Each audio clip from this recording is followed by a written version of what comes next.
One quality that I love about myself that I know is going to take me far is the fact that I'm not afraid to be the dumbest in the room.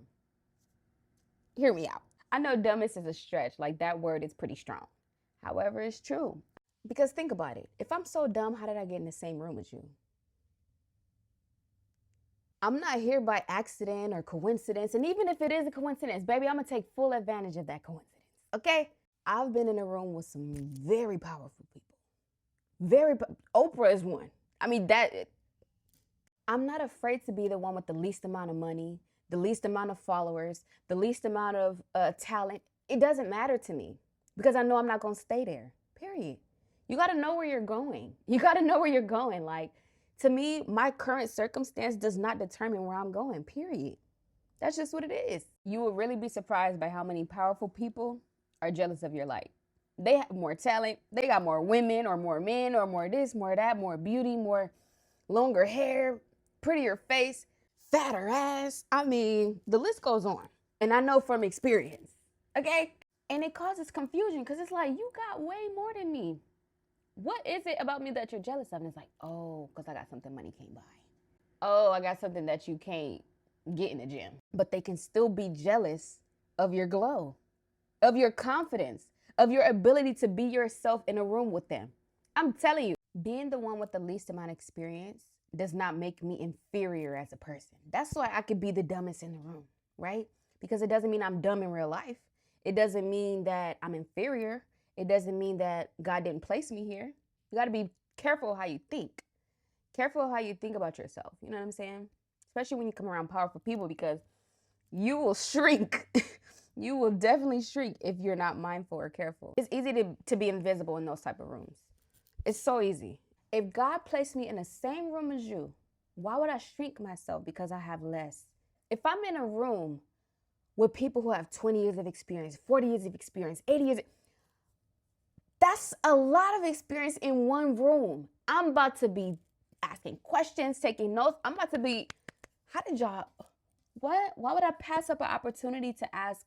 Like, there's like 500 years of experience in one room. I'm coming in with zero. To me, it's the perfect time to ask questions. Guess what? You're going to know I'm there. Not by me talking too much and me acting like I know what I'm doing. No, you're going to know because, number one, I'm going to be contributing. I'm going to contribute in some way. I'm not about to just go in there and just take. No, I'm going to contribute, right? And there are things that maybe I could show you. We all can learn from one another, whether that be I spark an idea inside of you or even if I just make you laugh, you're just going to know that I'm there, like, period. I'm going to walk up to you with confidence and a bright smile. I'm going to introduce myself. Hey, I'm Kia. How are you? You're going to know, okay? You're going to know that I'm there. Or you might know I'm in a room because I'm going to remind you of your younger self, the younger you who was hungry. You know what I'm saying? I'm going to remind you of yourself. It's going to be some way that you know I'm in a room. Maybe you ain't going to like me. You're going to know that I'm there, though. Maybe you don't like my glow, okay? But you're going to know it's there. Or you might be prideful and be like, who is this girl? Who this girl thinks she is walking up to me introducing herself? Either way, you're going to know I'm there. And by the way, it's not intentional. I'm not trying to make myself be seen. It's just the anointing that God gave me. It is. It's also a reason why people be jealous. Let's just talk about it, okay? Some people want you to shrink.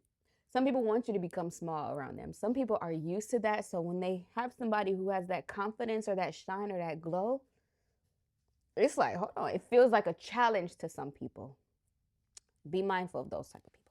They will try to do everything they can to dim your light because to them, your light means that you're taking away from theirs.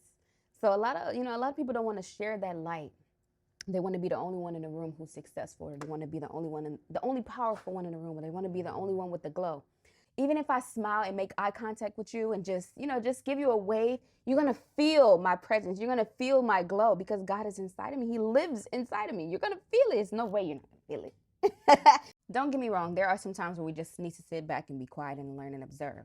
But you got to know when that is. Even in those moments, you're still going to know I'm there by my glow, by my smile, by me saying thank you to the waitress or whatever the case may be, you're going to know that I'm there.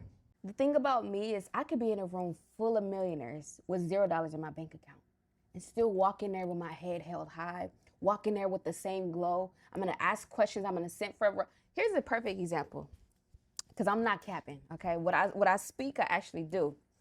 There was a time I was in college. First of all, I went to a predominantly white college, so that in itself tells you. But there was a business meeting, and they were outside promoting, like, "Hey, y'all, come into this business meeting that we're having." I walk in, everybody's white, okay? White males. These men have suit and ties on. You know, they look what most people would call elite, like they're living like the American dream, right? The American successful dream. There was a panel on stage, millionaires, CEOs, business owners, right? And I sit in front row. Should I dim my light because I'm black and I'm female and I'm the only one in there, black and female? I'm not about to dim my light. Should I dim my light because I didn't know about this event and now I have a sweats and hoodie on? No, I'm gonna sit in front row and I'm gonna ask questions because how did you get to where you at? I wanna know what did you do to get to where you're at? Period. I've worked jobs where I'm the youngest one there. I've worked jobs where I'm the only black female. I've worked jobs where I'm the only black person. And I'm still gonna have the same glow. I'm still gonna have the same glow that God gave me from birth. And that's just period. I'm not gonna dim my light because I don't know certain information. No, what I'm gonna do is take that as an opportunity to learn from the people around me. To me, when you're the dumbest in the room, it's the perfect opportunity to ask questions. Because one thing about me, I'm certain about my future. Even though I can't control it, it's like a certain feeling that I know I'm gonna be where you're at. I know I'm gonna be where you're at. It's gonna take some work. It's gonna take some dedication, but I'm gonna be there regardless. So when I walk into these rooms, I'm gonna smile, I'm gonna glow. You gonna think I'm a millionaire. You gonna think I'm a millionaire by this glow, okay? By this smile, by the way I'm not afraid to approach you and ask questions. I could be in a room with Beyonce. I'm gonna walk in there, pen and pad in hand, like, Beyonce, okay, so what do you think what's the major thing that contributed to your success? Help me. Help me. You wanna know why I'm not gonna shrink myself? Because how did I even get in the same room as you? If I'm below you, how did I get in the same room as you? Now, don't get me wrong. There's levels to success. And some people you are below. And that's just what it is. That's the truth. Like vocally, clearly I'm below Beyonce, right? But that doesn't mean I have to stay there. It doesn't mean that I'm below her as a human being. Okay? I'm not gonna be afraid to ask questions. Help me. Help me. If I'm a bad singer, help me get to where you're at. If I'm dumb in business, or if I'm broke as hell, help me. Now, don't get me wrong. I'm not saying you walk in with pride, right? You have to respect those who have put in more work than you. That is just what it is, right? That's what it is. But on a human level, I don't see myself as below. I don't see myself as inferior. I really don't. And I think a lot of people don't like that. I think some people are used to, especially people of power, they're used to people bowing down and kissing their toes and shrinking themselves and, okay, yes, ma'am, yes, sir. I have a problem with that because I look up to God. And at the end of this life here, at the end of this here life, you're going to answer to God just like me, okay? You poop, you pee, you bleed, and you're going to die just like me. I think that's why a lot of people get around celebrities and they kind of hide, they shrink, they hide. Don't get me wrong, there's a certain sense, there's like a certain level of nervousness that I'm gonna feel like, but I'm still gonna push past it. I'm still gonna have the courage because God placed me in the same room as you. How? I'm gonna use that opportunity to ask questions. I'm gonna use that opportunity to show you who I am, to tell you who I am.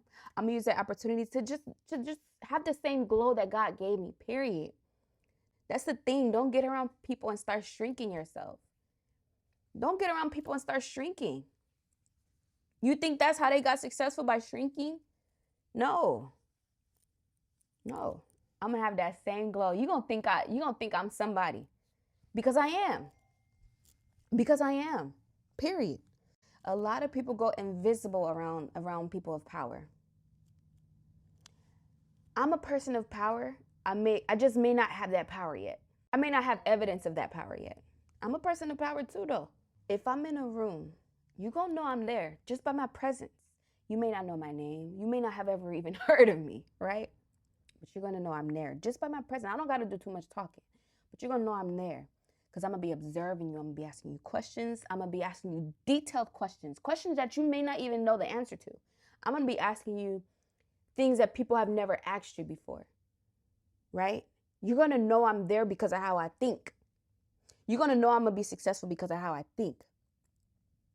You're going to be like, who is this girl with this black hoodie on that, I mean, she not dressed well, but she speak well. She speak well. You're going to know. And you want to know why? Because I have something that money cannot buy. I have peace. I have confidence. I have self-assurance. I have God. Most important, I have patience, right? And I'm a student. A lot of people are not students. A lot of people walk in with pride and they act like they too good. No, I'm a student. I'm here to learn. I'm here to learn. I'm not scared to ask stupid questions. What some people may think is a simple question, I'm not even scared to ask those. Like I said, I'm going to ask detailed questions. I'm going to ask questions that you've never been asked before, but I'm going to also ask those. You're going to be like, girl, how you don't know that? Because I don't know. There was a certain point in time where Beyonce didn't know certain things about singing. She had to ask questions, right? I saw this quote. Let me see. So I keep a list of quotes that have changed my life that I want to keep, and I keep the dates next to them that I learned it or that I heard of it. Felicia Hatcher said, "The quality of your questions determine the quality of your life. Ask richer questions." On a serious note too, I think it's dangerous to be in rooms where you think you're inferior to certain people. I think that's how some people be getting abused, or they watch people get abused and they don't say anything. Personally, I wouldn't be able to do that. Perfect example is Diddy, right? A lot of people knew he was doing wrong. Some people was too scared to speak up though because they saw themselves as inferior. Whether that be they saw him as like their God, their hero, like, you know, the saving grace that's gonna get them out the hood, or they needed him financially, whatever the case may be, they placed themselves as inferior. So when abuse took place, when all these different things was going on, they didn't know how to speak up because they placed themselves under Diddy. Maybe they felt like he was going off their top if they told him the truth, or if they spoke up and voiced their opinion. Maybe they felt like they was going to lose a job. Maybe they felt like they was going to lose an opportunity. You know, whatever the case may be. And I get it though. I get it. But it's very dangerous to see yourself as inferior, right? Diddy takes shits just like you, okay? So I don't know. That's just my opinion though. A lot of people end up being hurt because they're scared to speak up to somebody who they look up to, right? Like, for example, if somebody were to come on to me and I'm scared to speak up for myself, or I'm scared to say no, that places me in a position to have sex that I didn't want to have in the first place, right? So now I feel used and abused because I didn't speak up for myself because I saw myself as inferior. It's dangerous. That's dangerous. Like, I'm laughing about it. I was laughing about it before and everything like that, but let's talk about the dangers of seeing yourself as inferior to other people.